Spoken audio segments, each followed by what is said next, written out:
I hope my presentation will help you answer your former questions on financing and PPP as well. Thank you very much. So let me explain how VFS Global help governments enhance their public services through outsourcing. But before, I think we all agree that we live in an hyper-connected world. We all agree that, as customers, we want everything straight. We want services, our expectations to be fulfilled quickly on a frictionless matter. We want our services to arrive anywhere we are, anytime. And if you look at it on the private sector, many companies like Facebook, Amazon, Apple, Netflix, Google, Uber, name it, they are all competing to offer every day better services, quicker services, cheaper services to those customers. But looking at, governments, too often they don't reach the same level of expectations. What we can see is very often, still manual forms to be filled up and sent by mail. Very often you can only pay cash, sometimes in check, never in credit card. You need to get out of your work during, the lunch break because the offices are open very limited number of hours per day. And you arrive and face very long queues. This is a true picture from, I won't say the country, but it's people trying to renew their driving licenses. And when you connect on the internet, you get, maybe not enough information, so you go there, you get all your documents, but after queuing, people tell you, oh, no, you forgot these and these documents. You have to come back the day after. I think we've all had that experience in our life. But some governments obviously have started, done lots of things, and I will cite only 3 examples. There are many, but I wanted to focus on 3 examples. Obviously, the first one is, leveraging technology, leveraging, multiple channels, not only, offices, but having services on mobile, services on internet, in order to focus on service delivery and provide true value for money for the customers, the end users, the citizen. So those 3 services, the first one obviously is Estonia. A while ago, if you were living in the US or in Japan and you wanted to open a company here in Europe, you would need to come and fly and do a very long and complex process in order to be able to create and operate your company in Europe. Now, with the e-residency project that we've put together with the Estonian government, you are in Japan and you can create a company here in Estonia without leaving Japan. And you can operate this company without leaving Japan or the US. You are an e-resident of Estonia. Another example is in the UAE. We are based in Dubai. We work a lot with the UAE government. And the UAE government is focused on customer happiness, and they value each and every service offered by the government to the citizen and the users with 5 criteria, and they rank them with stars, and they put them in competition, and they publish the results saying the guys for the driving license have a good service, but the birth certificate, it's like long queues. And we helped the UAE government, and we are rated 5-star with them. The third example is what happens in India. In some countries in India, they've decided to copy Uber Eats for public administration. So basically, instead of going to a physical city center to get a birth certificate or to renew your driving license, you call the call center, and the government sends you somebody to your home at your doorsteps, helping you do all the administrative registration, and then coming back with the required document when ready, whether it's this birth certificate or the new driving license. And that is a service which is exclusively delivered by VFS.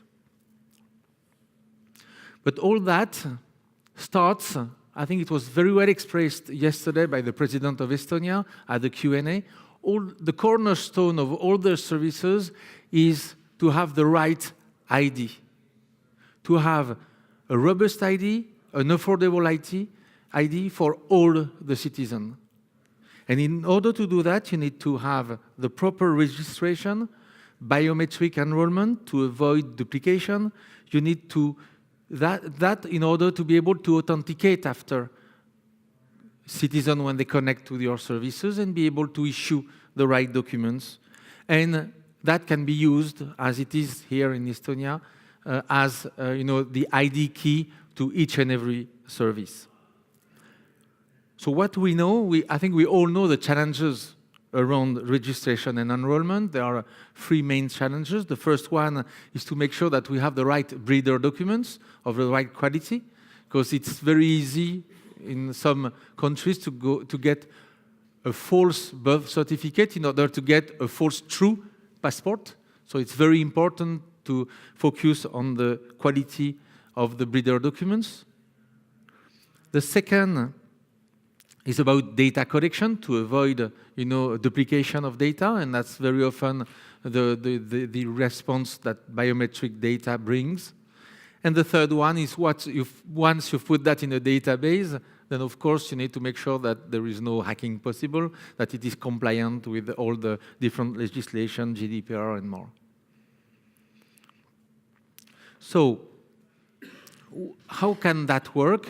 What we believe at VFS is that the best model is the PPP model, the public-private partnership model, because it helps governments to answer the needs of their citizens without the need of investing, without the need of operating these services.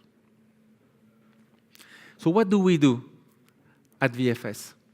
We've been doing outsourcing of government services in order to help applicants for the last 18 years. We help governments to outsource the services so that they can focus on, the back-end and the e-government e-services. We provide them best-in-class service qualities. We help them have, bridge the digital gap, because we have physical offices, we have those doorstep services, and we'll help with e-government, M-services, e-services. And we do that with a user pay model, so it comes at a cost to the user as a sort of a premium service, but no cost to the government. So it's quite easy to implement. It's no cost, no operation issues, run by VFS. So after 18 years doing that, we are now the leader in outsourcing identity-based services for governments. We work with 63 governments. We are present in 146 countries. We operate physically in 550 cities around the planet. And still, since inception, we have managed about 200 million applicants. Last year alone, we did 27 million applications. And we are very much focused on biometric capture, and we've done 80 million so far of biometric enrollments. So let me cite a few examples. In identity service, we help governments with registration, verification, and distribution of ID documents. So we are the front end. People come, we register them. We apply for the passport on their behalf, and then when the passport is ready, then we deliver the passport to the end customer. So the government can focus on, just making sure that they allow the right person to have the right identity. We do that on passports with Ghana, with India, the Netherlands, and the UK. We do that on ID programs in the UAE in India. We have lots of governments, a few governments who work on work permits, residence permits, in South Africa, in Lesotho, in Ivory Coast, in the UAE. We issue driving licenses in the Premium Center on behalf of the Ukrainian government in Kiev. And we help on distributing voter ID cards, trusted traveler programs. We operate a few fast tracks in some countries. And that's what we do, and we can help with on ID documents. On public services, our concept is a one-stop shop. It sounds a very simple concept, but in many countries, including mine in France, you want 2 or 3 documents from the government. You need to queue in 3 different offices at totally different places of the same city. We work with governments and put a one-stop shop where you go and you do one single queue and you get your 3 documents. That is, a revolutionary concept in some countries. We do that in India, in the UAE. We do that in Ukraine. That is front office services. It is deployment of e-government services. We have lots of IT tools to help government, becoming electronic and pushing electronic services. And as I explained, the doorstep kind of concierge service, including, you call and people come and do their biometric enrollment at home. So what do we do as a conclusion is that we help government provide the right solutions and focus on what they want to do going further forward, which is focus on e-government, e-services, and we bridge that with the customer citizen needs, providing them with multiple delivery channels, whether at home, whether online, or whether as with physical offices. We do that at no cost for the governments, and we do that with the best-in-class service quality and efficiency. Thank you very much. Thank you. Thank you very much. Thank you very much, Arnaud, for this very concise overview. Anybody from the audience, do you have any questions now regarding services such as those provided by VFS? I have one question. Listening to your presentation, I was thinking, why doesn't every government outsource everything to public-private partnerships like yours? My question to you is you're basically selling the service to the governments. And what are the main arguments against outsourcing that governments sometimes use? Obviously, you have excellent answers to them, but what are the objections? Why wouldn't they outsource everything? So governments are quite keen to outsource, and more governments outsource services. And very often it starts with outsourcing what you cannot do. And very often what you cannot do is to reach your citizen abroad. Okay. So typically we started with outsourcing of visa services. We work with many governments in helping them reach people who want to come to their home country. So you're the UK, US, French government, and many others. You see that VFS has presence in 550 cities. Why should they deploy consulates? High, very expensive civil servants with an expat package to go to many countries of Africa, Asia, Latin America, and offer a government service that can be outsourced to VFS. So that's the first step, was to start with service abroad. So typically, if you're from Ghana and you live in the US, you want to renew your passport. Before you had to fly to Washington. Imagine in San Francisco, you fly to Washington to give the passport renewal request, you go back home, and a month after, you fly back to get your passport. Now, with VFS, you take your car, you go to the next VFS center, and you do the same. And you've saved lots of time and lots of money. So that is an obvious value for the governments. And then when they understand the value overseas, very often they say, why don't you do the same in our country? It comes very often as a second step. Once you manage all the applications of the people coming and applying for a visa to go and work in South Africa, once the people arrive there, then they need to register and renew their card every 2 years. So they say, VFS, you've helped us manage that from all your touch points around the planet. Why don't you do that in South Africa? And in South Africa, we serve other governments. So we already have the infrastructure. So what we did, we said, we have 10 touch points in your home country. We'll use them to follow up all the renewal of residency permits in South Africa. So it's how we come from overseas into the in-country services. That was to answer your first question. Okay. Thank you very much. I will answer the second question. Okay. Which is the negative side of where they are nervous. So it's very simple. The more the document is important to them, the more nervous they are. So a visa is something that they easily outsource. Then if you grow from visa to ID cards or even to passport, that becomes more and more and more difficult because they're very nervous in making sure you're the right partner. So that's why we are going, from more simple documents into growing trust and convince them that we can do more and more and more. And the ultimate goal is to help them outsource all their distribution and registration for the passports.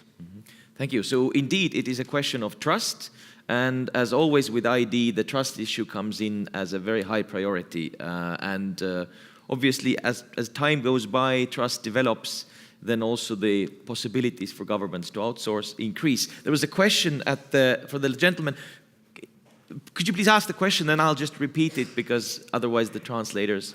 It's a really obvious question, kind of. Thank you, first of all, for your presentation. It was really intriguing and really interesting.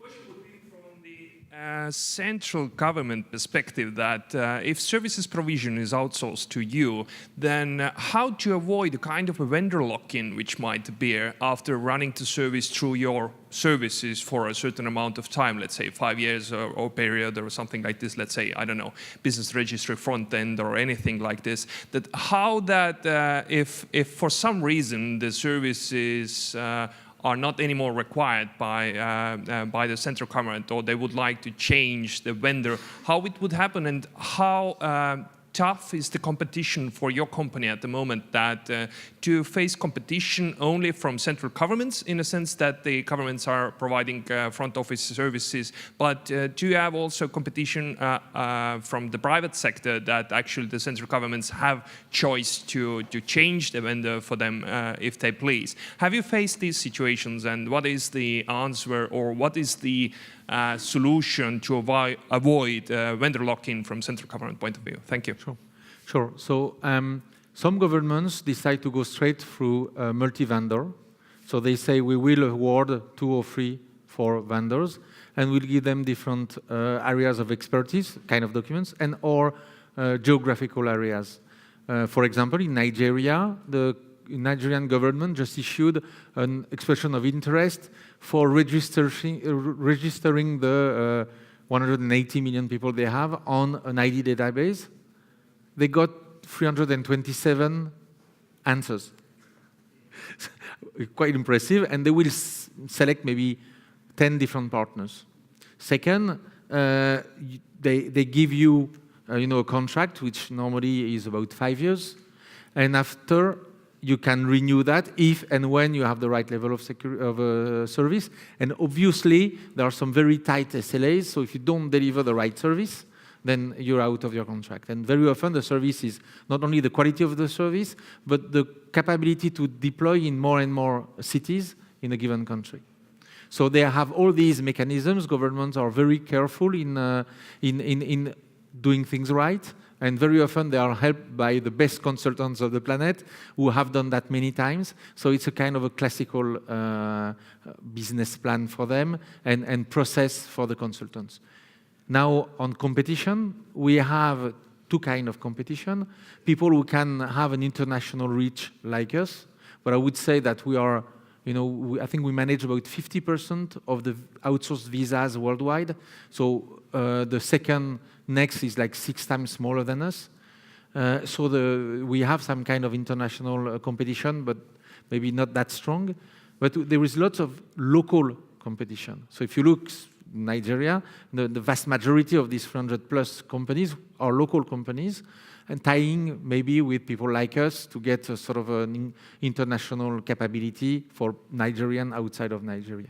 But there is in each and every country a very strong local players, and so it's a very competitive market, absolutely, and dynamic. Thank you for the very good question. I think a vendor lock-in is also something that governments need to consider. Are there any other questions from the audience at this moment? There is, from the front. Gentleman in the front, could we please have a mic? You said the government doesn't have to pay anything. Who pays for your services? The question, I'm repeating the question for the translators. So the question was, the presenter said that the governments don't have to pay for the services of companies like VFS. The question was, who pays for it? So they don't have to, but if they want, they are welcome. So we have two different models, the government pay, which is classical model, and lots of governments, they prefer to go through this route. Second is the user pay model.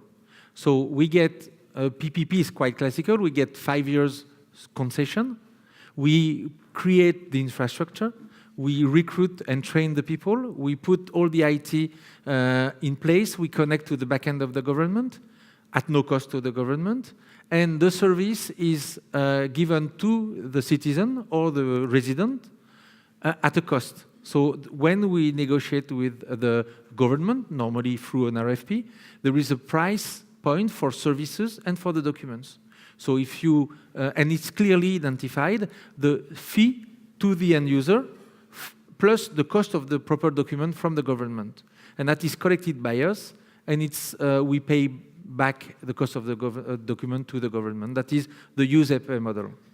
Okay, but in some countries, they prefer to keep, a service free to all, and we get a fee from the government.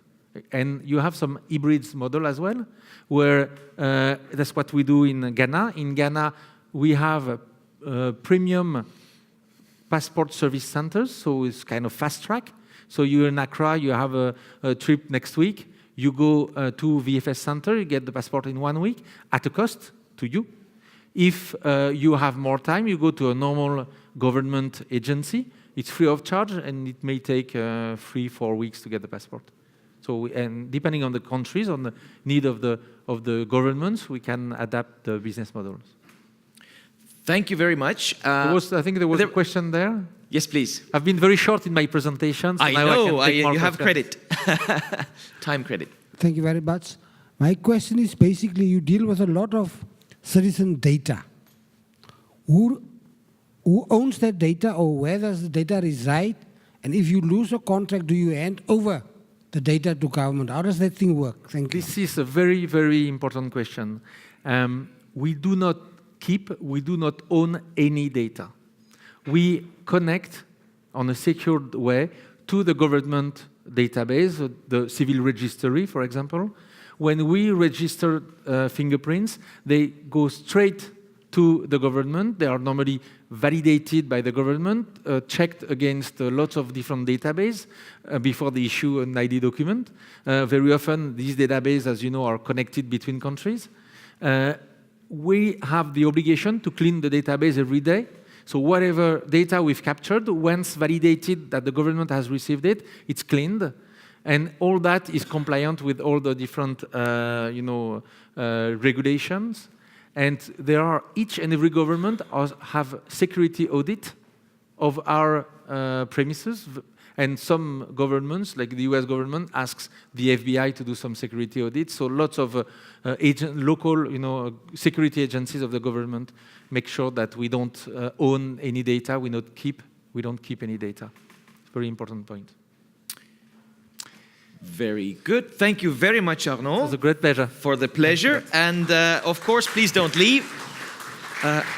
Also for you, a small token of our appreciation once more. Thanks.